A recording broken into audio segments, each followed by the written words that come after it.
the team that could win him TI. And, well, he's found a place here, and they've already had a great amount of success this season.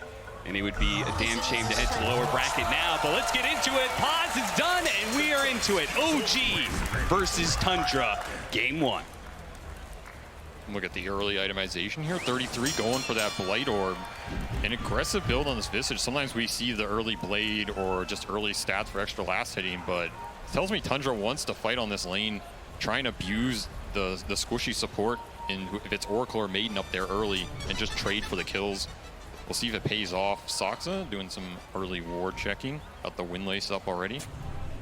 It's crazy how many small items he has queued up in his quick buy. Like, just, you know, there's a Mango, there's a Clarity, there's a Tango. Like, they're ready for this lane. I think something that Tundra does in lanes that very few other teams do is in their off lane, they won't just like, we're either pulling waves or not pulling waves. Like, they'll do it randomly in the middle of the lane. Oh, it's 2.5 minutes. Let's pull a wave here for this specific reason. And people aren't used to reacting to that type of thing because they do it in like very specific situations. So suddenly the other team does the wrong thing with the wave, and the wave's by Tundra's tower, and now you're like, huh, we can't lane anymore. I think these types of little sneaky things, like they're super aware of. I mean, this Tundra off lane is one of the ultimate lane. Yeah, they're really scared. Disruption teams. You don't know where the waves are. There's a wave by your tier 3, there's another one by their tier 2. You're like, am I even in the lane anymore? Or is the lane in the Roshan pit? It's just so annoying to play against. It makes everything you think about what's happening in the lane get thrown off.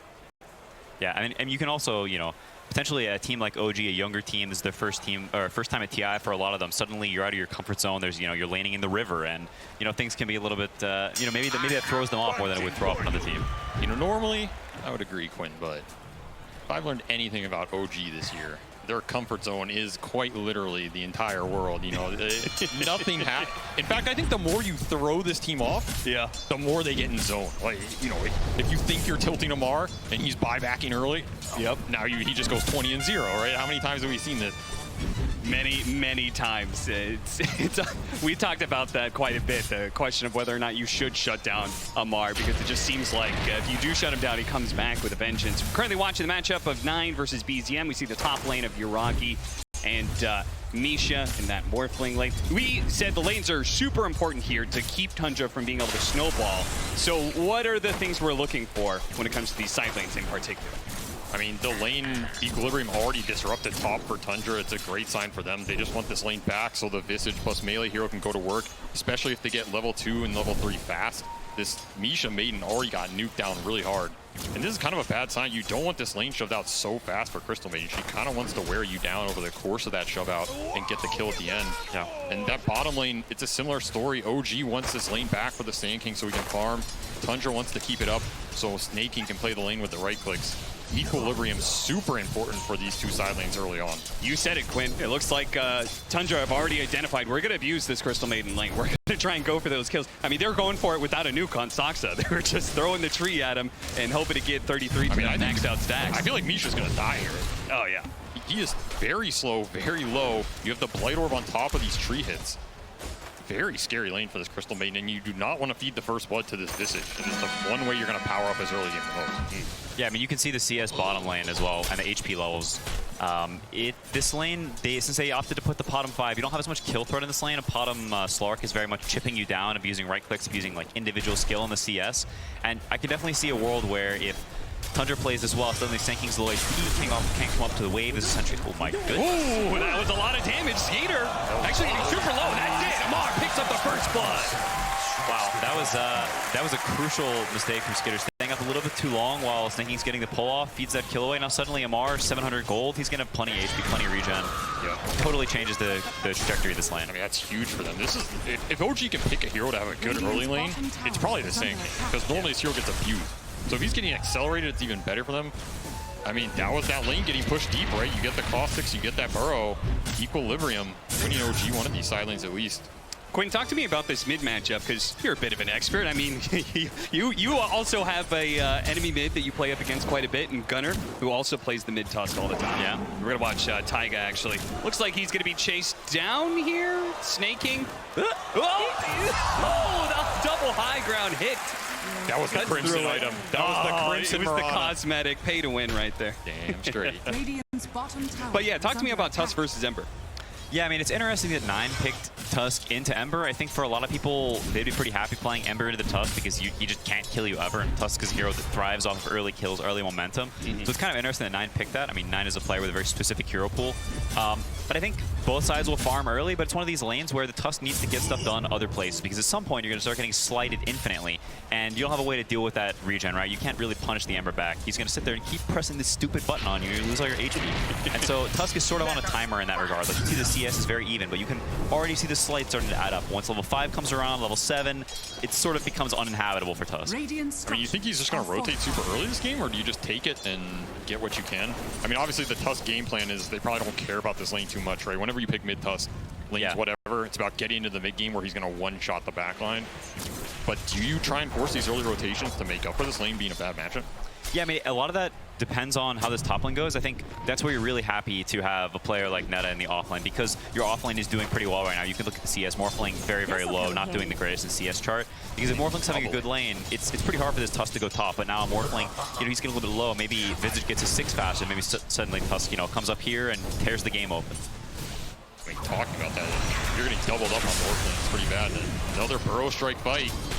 Yeah, Sandstorm doing some work. Snaking's going to hop out of it to be able to finish off Taiga. Should be no problems there. And you can see the strength of the Slark is building up now against this Sand King. He has no options here. He's going to be blocked up. He does manage to pick up the bounty rune, yes, but it's all but inevitable. He's going to go for the Burrow Strike, perhaps to the other side of the cliff, but he gets hit by the snowball first before he could get the jump away. 2 kills in the bottom lane for Tundra, making up a bit for that first blood. That's better than a bounty rune in my book. I'll take it. You also get the permanent essence shift agility on Slark because he got the last hit, so true. Skeeter's gonna be happy about that one.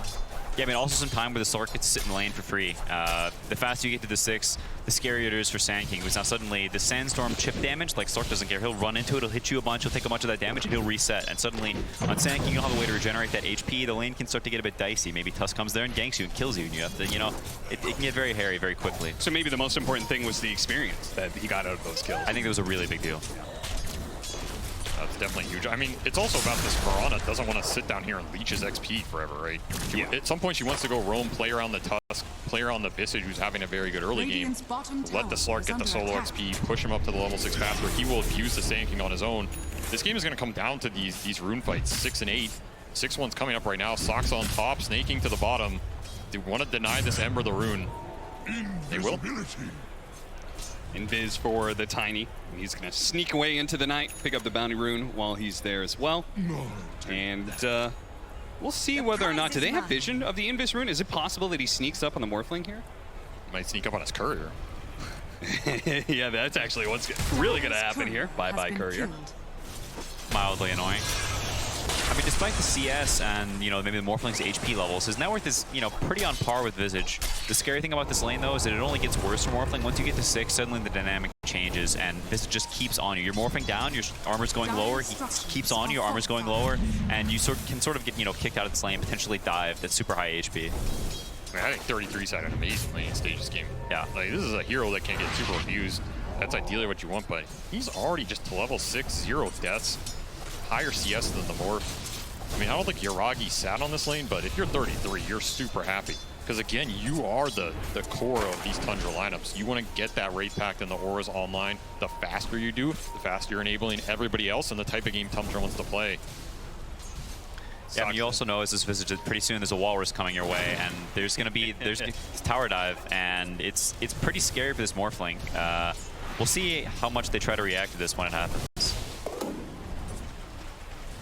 I mean, I wouldn't be surprised to see 9 just make that move with the Visage 6. Like, help him kick him out if they feel like they need the help to kick him out. Because again, like you said, I don't think he wants to just keep sitting mid against these slights. Yeah, I mean, you can see him squirming and dragging. They're trying it up, but the burst damage is actually not even close, thanks to, in part, the raindrop that he had. So Yuragi will go full agility, try and get back some HP where he can.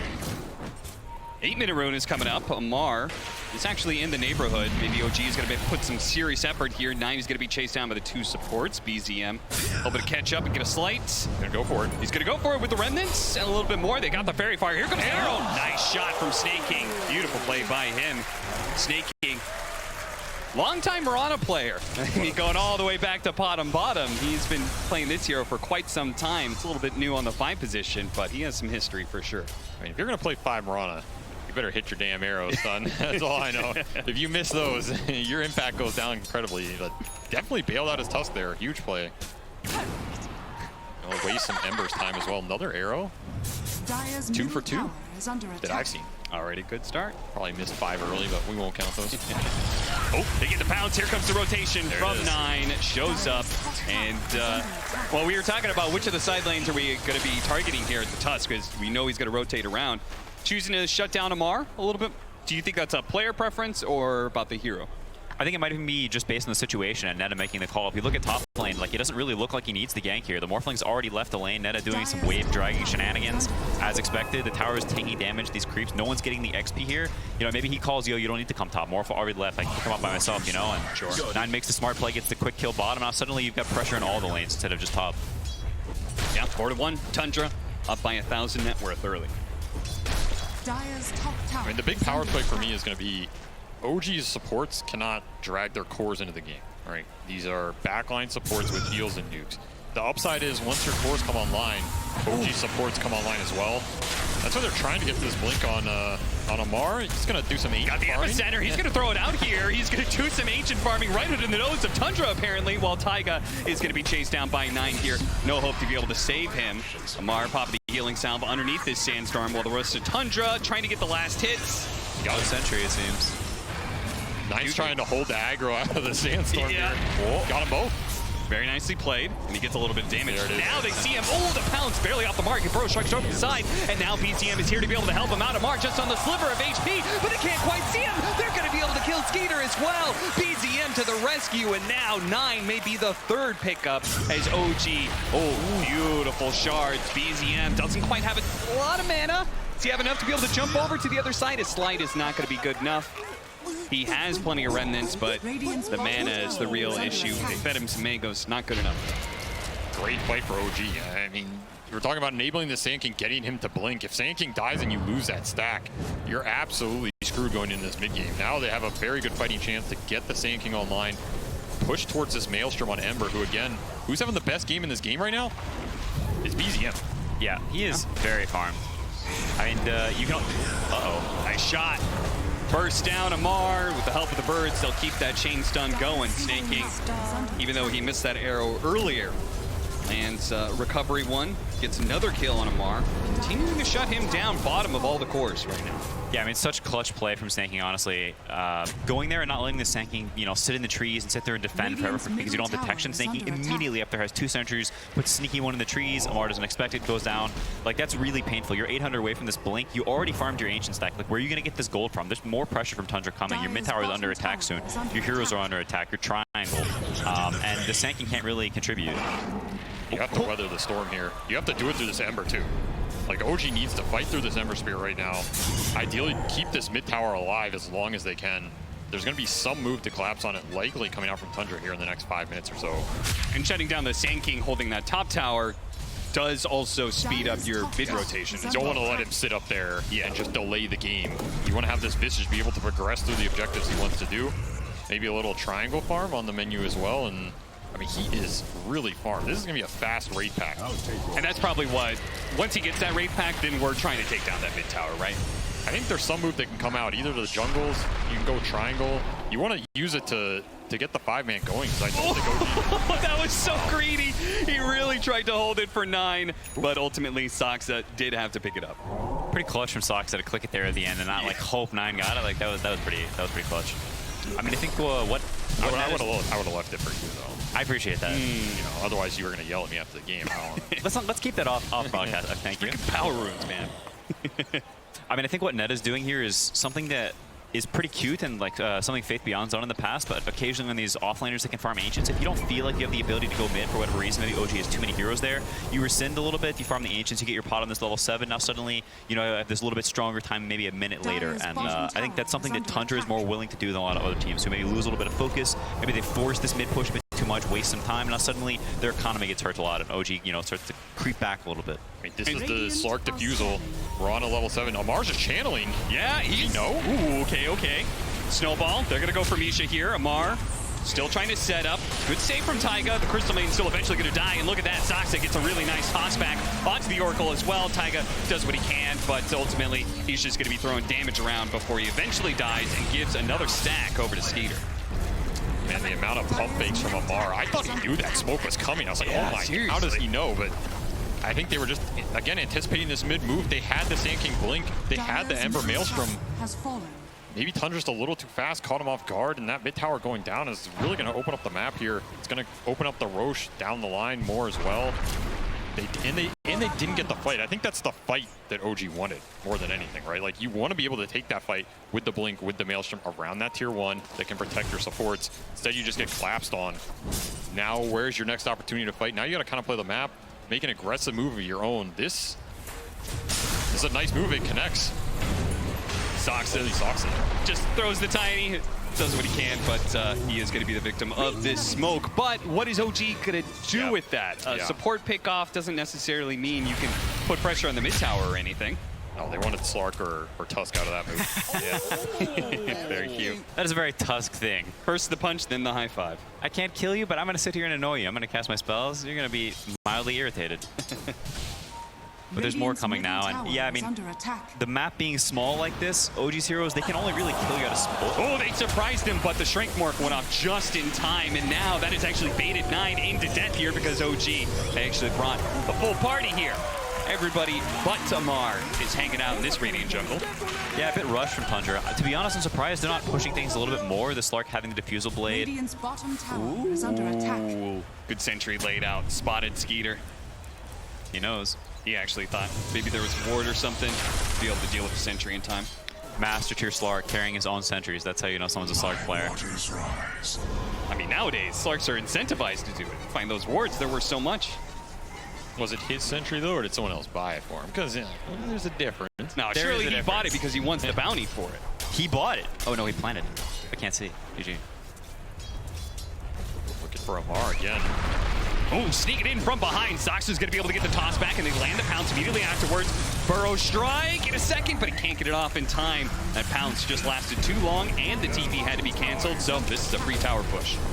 Yeah, I mean, pretty cool adaptation from Tundra. They're not sneaking, staying up there in the top lane, sort of keeping it pushed in after 9 died up there, and they say, okay, that's fine. Snay, you can stay there. We're going to go across the map with the rest of the heroes. We're not afraid. You know, our cores don't need to farm. We're going to connect them. We're going to fight with them.